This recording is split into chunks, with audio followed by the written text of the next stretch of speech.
Good morning. To the Vietnam veterans, welcome home. Today, we gather to mark the 50th commemorative anniversary of the end of the Vietnam War.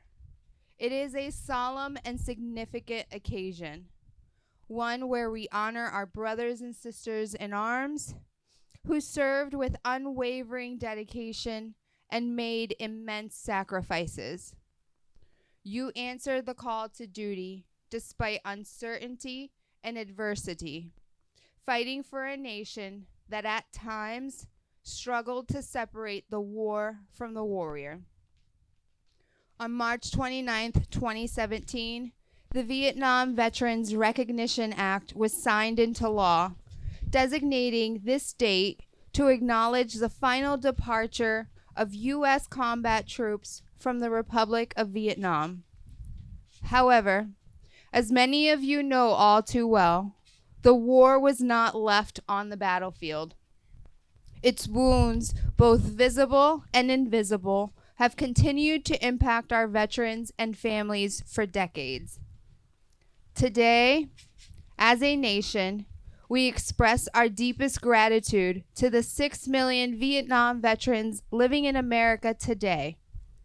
As a community, let us unite in solidarity, vowing never to allow history to repeat itself. Let this day serve as a reminder to our shared camaraderie, your resilience, and the unbreakable bond of service. We stand together at this memorial to pay tribute to the 11 lives lost from our community and to remember the countless others across our nation who made the ultimate sacrifice. We share in the sorrow and burdens of the Gold Star families who continue to mourn, ensuring that the price they paid is never forgotten. We remember the names of the fallen and bear witness to the grief carried by their loved ones. Our debt to you is eternal. And for those who still endure the lasting effects of their service, we stand beside you, honoring your courage and sacrifice. At this time, I'd like to invite Mike Cody and Herbert White to lead us in the Pledge of Allegiance. Oh. Mike McLeod, I guess.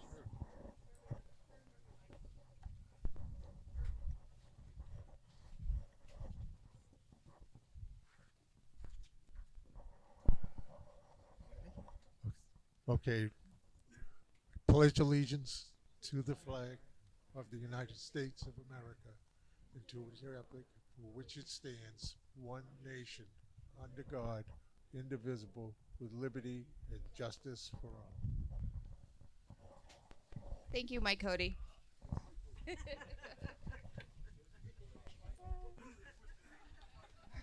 Ron Arabian will now offer his blessings to us.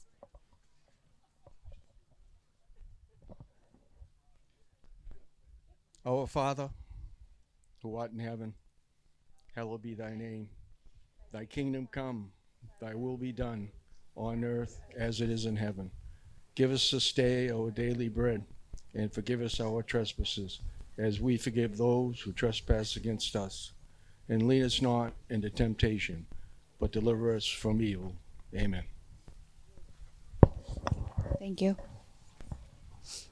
Please help me welcome the City of Gloucester, the Honorable Mayor Greg Verga. Good morning, everybody, and thank you all for being here. I'm pleased and humbled to be here to give the official welcome on behalf of the City of Gloucester. And I just want to reflect a minute on this whole memorial around us. One of the first things I did after being elected mayor, before taking office, was sitting down with Mike Hale, and he showed me the renderings for this beautiful place. And I was curious why it hadn't happened, and apparently there was a bit of disagreement. And one of the first things that I did upon taking office was calling both sides together at City Hall to discuss this and to get it moving along. And we had the perfect, to use the Gloucester phrase, the perfect storm of things going on. We had willing partners who were very, very excited about this, very forceful in their suggestion that I move it along. And we had money from the federal government through the ARPA grants. And the result is what you see here today. So I just want to give a big round of applause to the Vietnam Memorial Committee, who did so much to get this moving. So let's hear it for them. Because it's their work that had this happen, and it's a place of reflection for all of us. And as we all know the history of Vietnam and what happened to the veterans when they came home. And it's unfortunate it took 50 years for the respect they deserved from day one to finally happen. And I'm glad that we, the City of Gloucester, have this here to represent how we feel about our veterans, specifically our Vietnam veterans. So thank you all for being here, and I'm happy to be here with you. Thank you, Mayor. Over 3,600 veterans from Gloucester served in support of Vietnam campaigns. Joanne Kukuru will now share the history of the Vietnam veterans from our community. Good morning.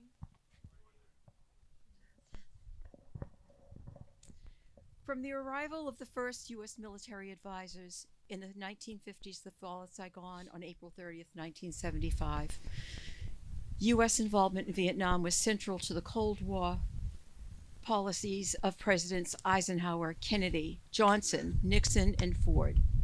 Before Kennedy's death, he believed the U.S. should have been more aggressive. In 1964, Congress authorized the president to take all necessary measures. The North Vietnamese Communist government was at war with South Vietnam, and as we know it, with its ally, the United States. This was a proxy war between the U.S. and the Soviet Union. The conflict was long and costly by dollars and human lives. Over the course of the Vietnam War, the U.S. Army, Air Force, Navy, Marines, and Coast Guard trained and assisted South Vietnam.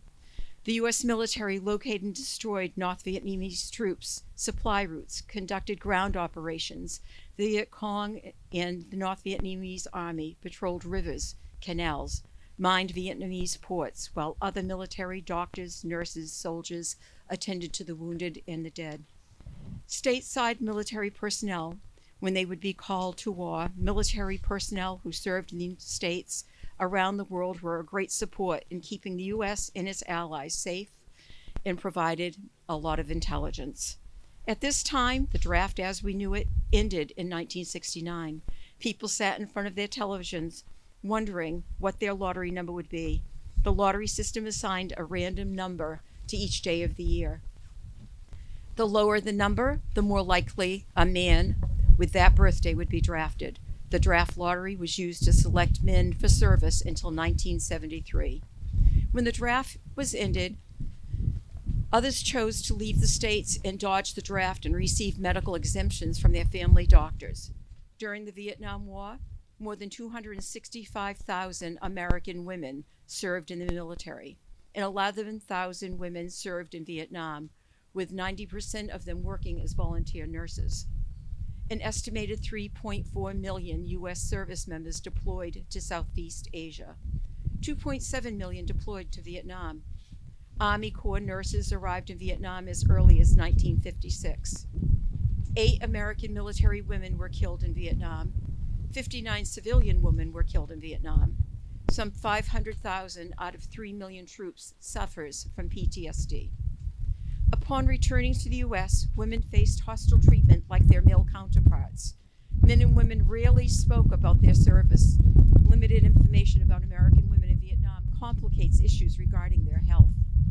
Many suffered complications from Agent Orange and post-traumatic stress disorder. When speaking to Vietnam veterans last year, I asked them to give me a word or a phrase or a one-liner. Few wanted to speak about their experiences. Here are some of the words they expressed to me. In visiting Vietnam in January, I played on their words. Justify. Why the U.S. government sent any Americans into this conflict when they were restricted in areas of battle. From what I saw, it was really bad, really, really bad. There seemed to be no plan. They did you, then the rest of us, in injustice. They betrayed us in our own country. History has told us that. History has taught us that. As some of these men feel, I became more angry with each picture, hole, trap, tunnel, bomb, or burned out tank I saw and visited. I didn't see names. I didn't see faces. But I'm sure with what I saw, their names are on the wall and on this memorial. I don't understand how this wall lasted through 5 presidencies. These men and women, a span of over 20 years, were away from home, missed their youth and their innocence. While visiting Vietnam, I approached my guide with a map from one of the committee members had prepared for me, indicating the locations of men from Gloucester. However, my guide informed me he couldn't speak to me on the bus or in public places due to the presence of cameras. Instead, he met me in a secure location. I showed him the map, and he appeared visibly emotional, explaining that he lost many family members and expressed gratitude for the Americans. And he told me to thank the Americans for being there and for all the lives they saved. We then discussed Route 1, which no longer exists. Landmines are still buried near a portion of the road. Next, we visited a museum run by the Viet Cong. He explained to me that they would not engage in conversations with me or give me eye contact as I'm an American. This was an experience I will never forget. Each step I took, I wondered if I walked in your footsteps. As April 30th approaches, the 50th anniversary of the fall of Saigon, the CIA building still stands without the helicopter on its roof, is still fresh in my memory, as well as the communist tank that rolled through the gates of the presidential palace in Saigon, which my guide pointed out was supported by China and Russia. Please remember these men and women who served their country proudly and how the war stole them from all of us.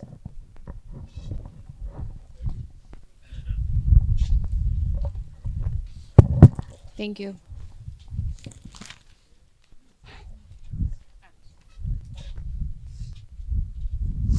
I once heard a poignant statement that we must never allow to be true for our 11 men whose names are etched on this bronze plaque, or women as well, across our entire city.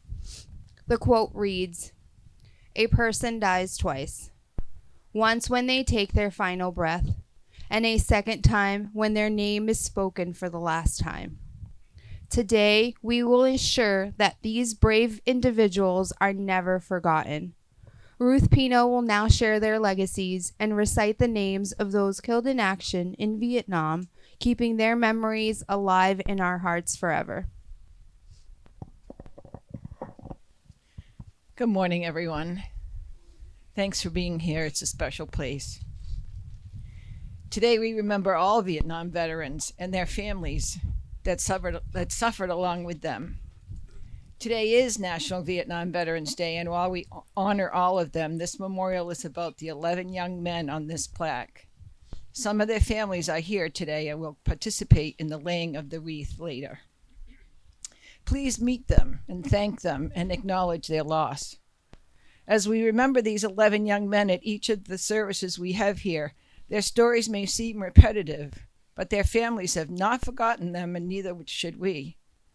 We read their short stories about them to honor and remember them, but also to remind ourselves that all the Vietnam veterans and their parents and their wives and their children and their extended family members who lived with the aftermath of such a horrific experience are represented. I will read their stories in alphabetical order. Listen to them. You will walk away from today, but come back often to honor them. I have collected the information from personal knowledge, family and friends, the Gloucester Daily Times series, and high school yearbooks. The young men on this plaque went to Vietnam to honor their duty to country. As expressed by Neil Gaiman, being brave doesn't mean you aren't scared. Being brave means you are scared, really scared, badly scared, and you do the right thing anyway. It's my honor to tell you a little bit about these 11 brave young men. United States Army Specialist Matthew Perry Amrell III graduated from Gloucester High School in 1965. He had parents, a brother and a sister, and a girlfriend. He was a shortstop for the Fisherman High School baseball team and was the drummer for a local band, Bob and the Terriers. He wanted to play drums from the time he was a little kid, and his mother had to negotiate with the neighbors on times he could play because they couldn't sleep. His yearbook ambition was to justify his existence and to always do his best. Matt went into the Army on December 6, 1965, and was shipped to Vietnam in May of 1967, serving with the 240th Assault Helicopter Company that was part of a task force that served the 356th Infantry of the 101st Airborne Division. On December 14, 1967, Matthew was the crew chief on a helicopter that crashed in South Vietnam, killing all 4 aboard, and he is buried in Wesleyan Cemetery in Gloucester. The square formed by the intersection of Washington Street and Railroad Avenue is named in Matt's honor.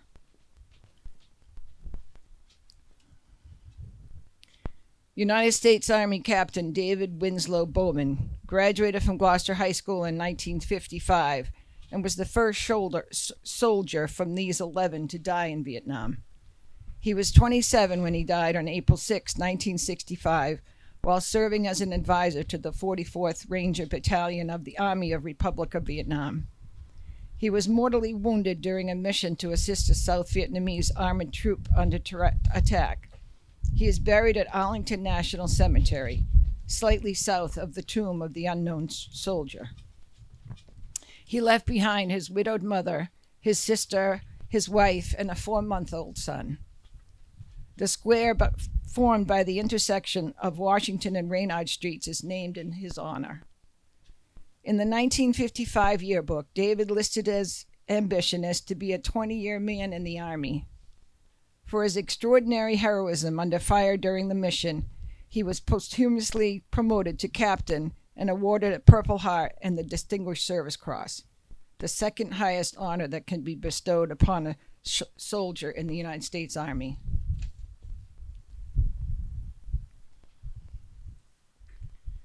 United States Army First Lieutenant Thomas James Burke graduated from Gloucester High School in 1960. He enlisted in the Army a few months later, and it didn't take him long to realize that he had found his calling in soldiering. He went into the Army and as an enlisted man, and after attending officer training school, he received his commission as a second lieutenant. He was deployed to Vietnam on September 30th, 1966. He was only 25 and was 8 months into his tour when he died in 1967. He grew up on Pleasant Street in Gloucester, and he loved music, and his sister remembers how much he loved the Army. Thomas's yearbook ambition was to make his parents proud of him. He is buried in Calvary Cemetery in Gloucester. He had parents, a younger sister, and he left behind his wife and daughter. The intersection of Route 128, East Main Street, and Bass Avenue is named First Lieutenant Thomas J. Burke Square in his honor. United States Army First Lieutenant Frank Anthony D'Amico had parents, a brother, and sisters when he died in April 1966. He was born in 1941 and graduated from Gloucester High School in 1959. He was just 4 days shy of his 25th birthday when he died in 1966, and he had been in Vietnam for less than 3 months. His high school friends remember him as cheerful and an all-around great guy. Frank was president of the successful rifle team for the Gloucester High School ROTC, and he went fishing with his father on his father's boat every summer during his high school years. In his 1959 yearbook, goal was to go to technical school. He is fondly remembered by his family for being the one to come up with the best solutions whenever there was a conversation. Frank is buried at Calvary Cemetery, and the intersection of Main and Pleasant Streets is named Frank D'Amico Square in his honor. United States Army Specialist Paul Darrell Noten graduated from Gloucester High School in 1965. He lived in Essex with his parents. Those are the days when Essex kids went to Gloucester High School. He was only 20 when he died in South Vietnam in 1968. Paul's brother Jim and wife Carol named their son after him. The military representatives who came to Essex to inform Paul's parents of his death had stopped for directions, and the news flew across Essex within minutes. Paul's brother Jim remembers the day he and his parents drove Paul to where he was being picked up for deployment, and he remembers vividly that day because they never saw him again. Friends remember Paul as a quiet young man who was well liked and a friend to everybody. He loved dirt bikes and trail riding. An Essex friend who grew up with Paul remembers him as the drummer in the Barons Band. His yearbook ambition was to own his auto body garage and to make his parents proud of him. There is a memorial to Paul at the Shepherd Memorial Playground on Martin Street in Essex, and he is buried in the Spring Street Cemetery in Essex. United States Marine Corps Private First Class Frank Thomas Krzeski Jr. He graduated from Gloucester High School in 1965 and joined the Marines a year later. His service is memorialized by a plaque located at Krzeski Square at the intersection of Washington and Leonard Streets. He is buried in Pittston, Pennsylvania, where the Krzeski family had its roots.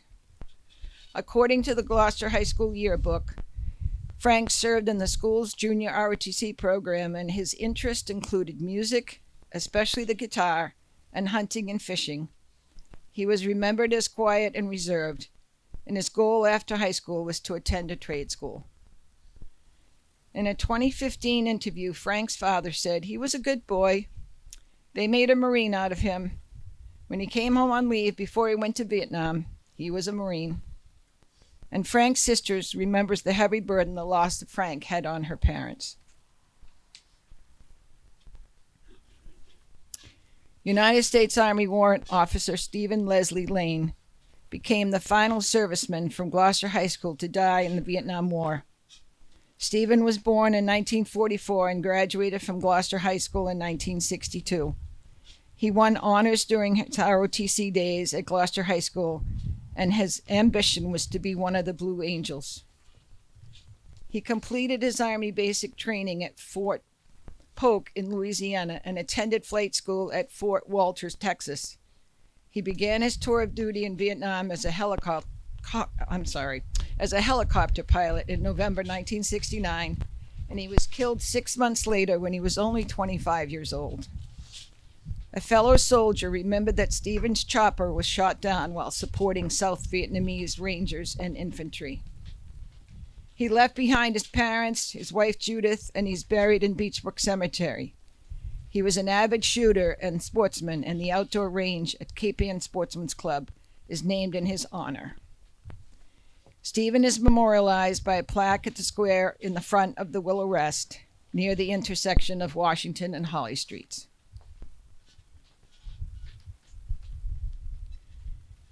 United States Marine Corps Private First Class Robert Everett Moore was the first Essex resident to die in Vietnam.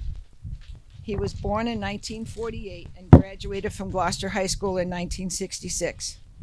He enlisted in the Marines in May of 1967 and was killed less than a month later, after he had been deployed to South Vietnam on October 17th.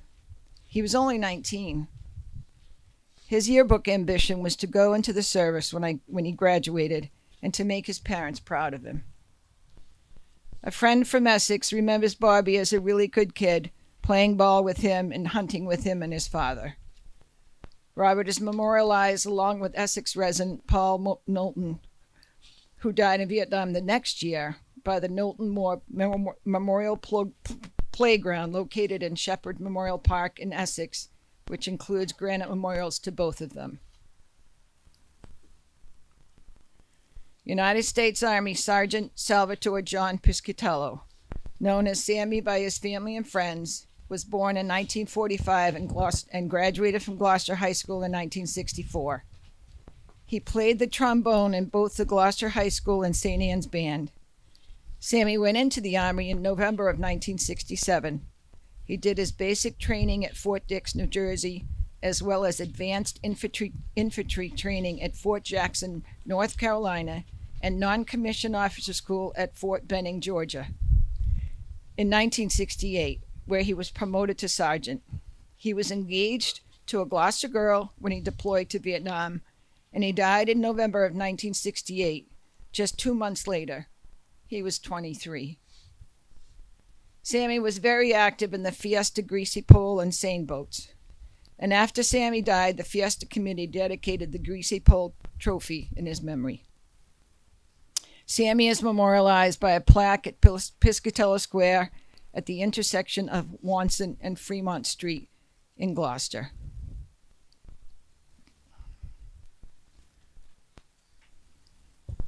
United States Navy Corpsman Jeffrey Gordon Tyne graduated from Gloucester High School in 1964 and did his corpsman training at Great Lakes Naval Station in Illinois, with additional training at Marine Corps Camp Lejeune in North Carolina. Jeffrey died in action on May 29, 1966, in the vicinity of Da Nang, South Vietnam, while engaged in combat against insurgent Vietnam forces, being fatally wounded by an explosive device. He wrote a final letter just a few days earlier to his family, hoping to be home soon. He was only 21 when he died, and it was only 10 days after arriving in South Vietnam. Not only did the Tyne family lose Jeffrey, they also lost their son Billy, who was the captain of the Andrea Gale. Even more reason to keep the families of these fallen in your thoughts when you visit this memorial. The square formed at the intersection of Guy Avenue and Stanwin at Cherry Streets bears a plaque naming it in Jeffrey's honor. He is buried in Beechbrook Cemetery in Gloucester. His yearbook ambition was to do everything to the best of my ability. We can all agree that giving his life was the greatest thing he ever did. United States Army First Lieutenant Arthur Emerson Wright III. He wasn't from Gloucester, but he had fallen in love with the Gloucester girls, so he made Gloucester his home. He moved to Gloucester after graduating from Norwich University in Vermont in 1964 to be closer to his girlfriend and future wife.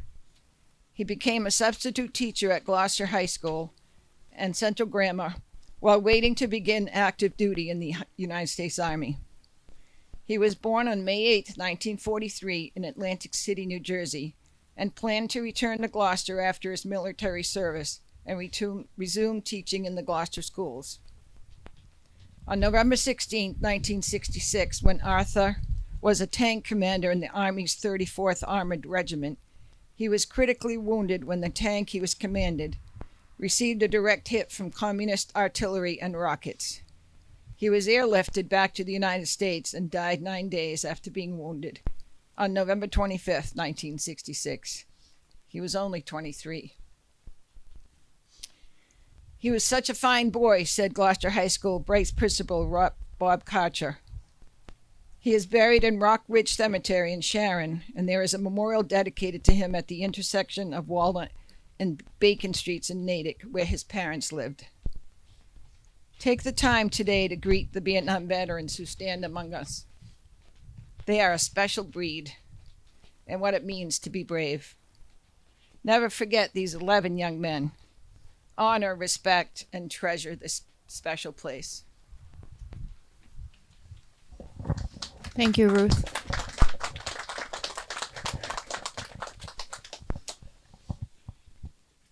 I ask the Gold Star families please to join me in the laying of the wreath, followed by a moment of silence and the playing of taps as we honor the more than 81,000 service members still missing and unaccounted for today.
To the veterans and families of the Vietnam War. Words you may never want to hear. The fight is not over. The fight will never be over. Future generations will never forget.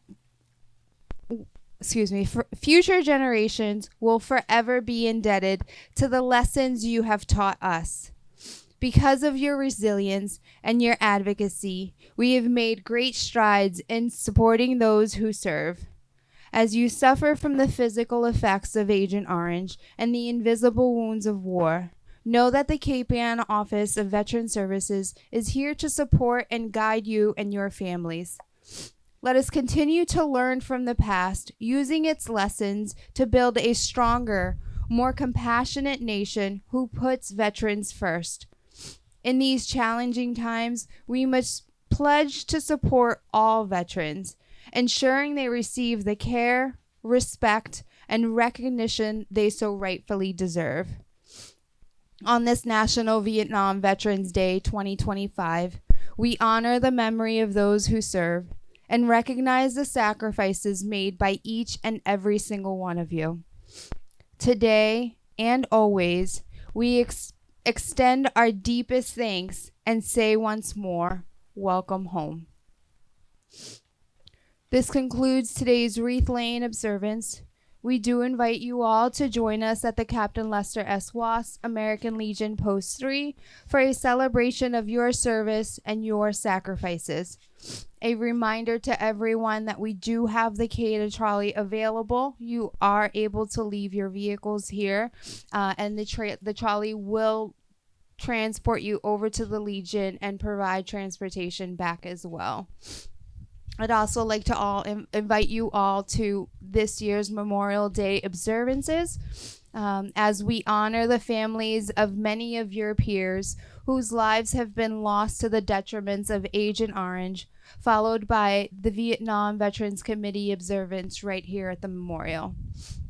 Additionally, please take a moment and review the incredible work that Jason Grow Photography and his portrait project has completed. We encourage all Korean and all Vietnam veterans out in this crowd to connect with him, share your stories, and leave a lasting legacy through this powerful initiative. Thank you.